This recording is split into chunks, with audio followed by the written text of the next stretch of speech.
Welcome back to the Cosmic Awakening podcast.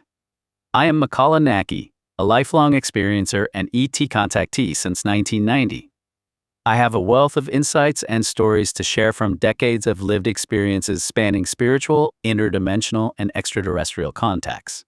Cosmic Awakening Part 3, 2014's The First Contact, Beyond C5.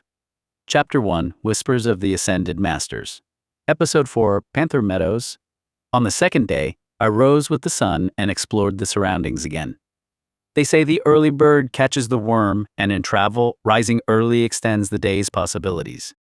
Returning to the same vantage point as the previous day, I hoped to catch sight of the majestic Mount Shasta in the morning light. Unfortunately, the sky remained overcast, obscuring the mountain's beauty. As I retraced my steps along the familiar path, I noticed a slight increase in warmth compared to the previous day, and my fingertips no longer felt the chill of the morning air. Near the inn, a quaint plaza with an old train parked nearby evoked memories of the cult TV show Twin Peaks. I spotted buses traversing the streets of McCloud, and a posted timetable at the bus stop revealed the possibility of traveling to neighboring Shasta City via this convenient mode of transport. Although it was still early and most shops remained closed, I encountered a small shop where the proprietor greeted me with a warm smile and gracious hospitality, devoid of any hint of prejudice. Such pleasant customer service in the morning always leaves me feeling content. Nearby kayak and bicycle rental establishments were beginning their preparations for the day, offering opportunities for outdoor adventures in the scenic landscapes surrounding Mount Shasta. If one has the luxury of time, renting equipment and exploring the great outdoors promises an unforgettable experience.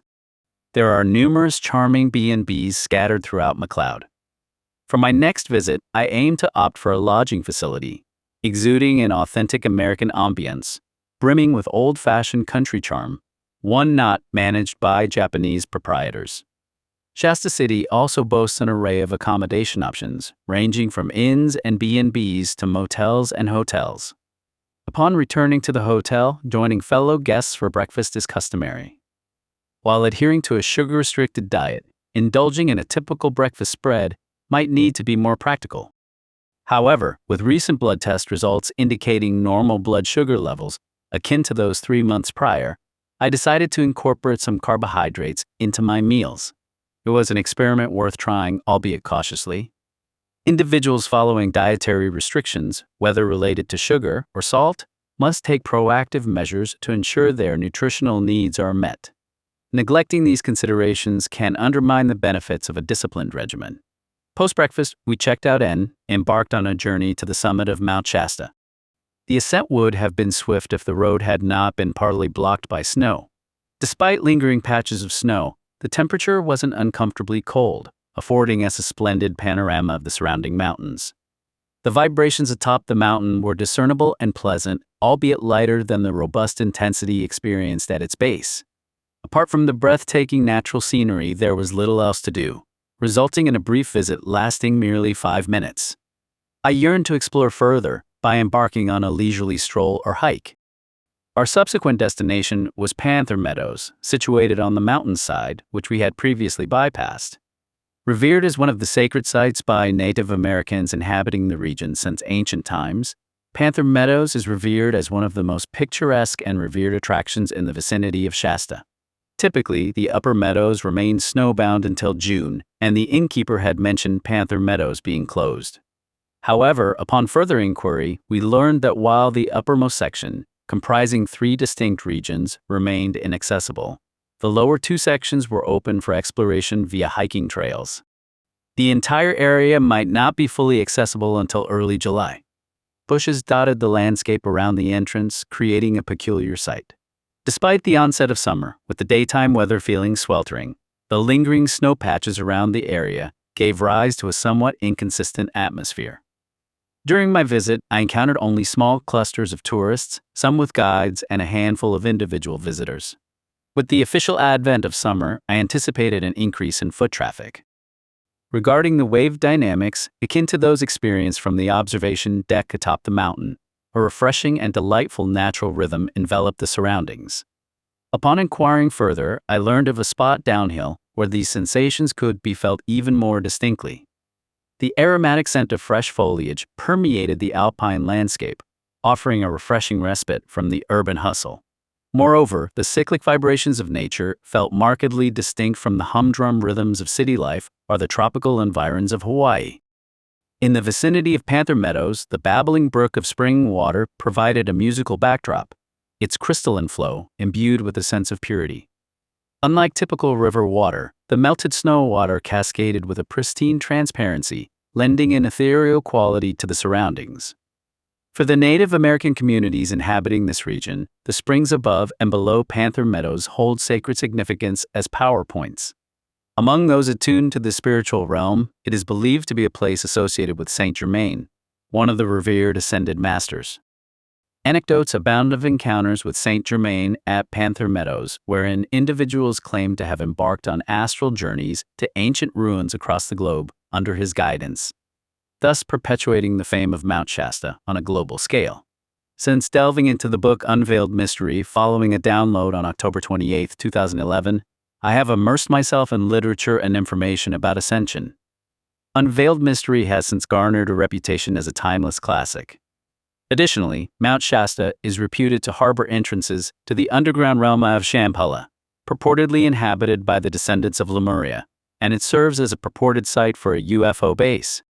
Indeed, Mount Shasta remains shrouded in mystique, boasting a rich tapestry of paranormal phenomena, experiences, and sightings.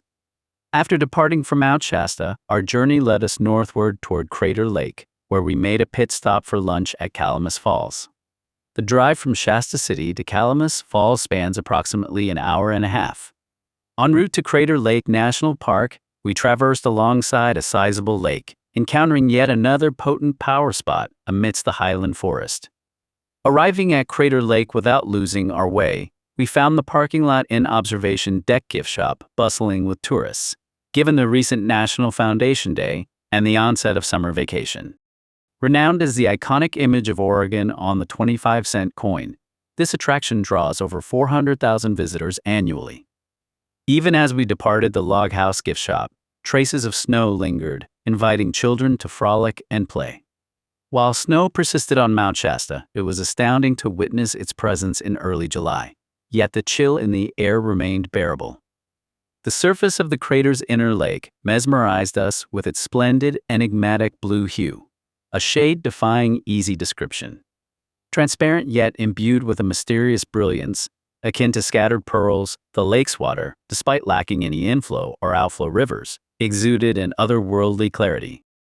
Like Mount Shasta, Crater Lake is prominently featured in Native American lore, with local tribes bearing witness to the cataclysmic eruption of Mount Mazama, an event passed down through generations.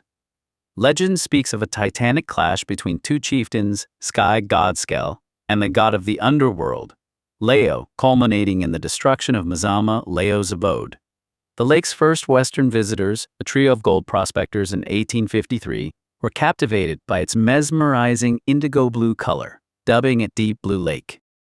The secret to its celestial hue lies in the intricate interplay of sunlight, with blue light penetrating the lake's deepest depths, rendering it mysteriously blue. After marveling at the lake's azure expanse, we retreated to the gift shop for a steaming cup of coffee before replenishing our supplies at a modest convenience store within the national park grounds. Catering primarily to hikers and campers, these outlets stock a range of outdoor gear alongside essential provisions. A detour to Crater Lake proves wise for travelers visiting Mount Shasta, given its status as another potent power spot. Notably, the region surrounding Crater Lake boasts unexpectedly robust ET vibrations, akin to those experienced near Mount Shasta and the Lavender Farm, albeit with a swifter pace and higher frequency. The verdant forested terrain, reminiscent of Peru's Sacred Valley, evokes a sense of familiarity with UFO sightings. This leads one to speculate about the presence of a nearby UFO base and the potential for contact with extraterrestrial intelligence. To be continued. Watch the cinematic video trailer. Explore the archive. Cosmic Awakening Part 1, 1991. Peru, Journey into the Unknown Sacred Valley of the Incas. Part 2, Ascension 2012, The Golden Alchemy.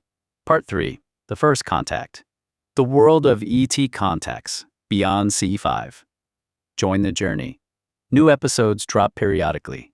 Each chapter delivers a tight, hyper-focused 10 to 30-minute hit of real-life experiences, perfect for your daily plunge into consciousness exploration. Subscribe to support your inner development. Thumbs up to help push our channel through the algorithm. Comment below. Share your thoughts on today's exploration.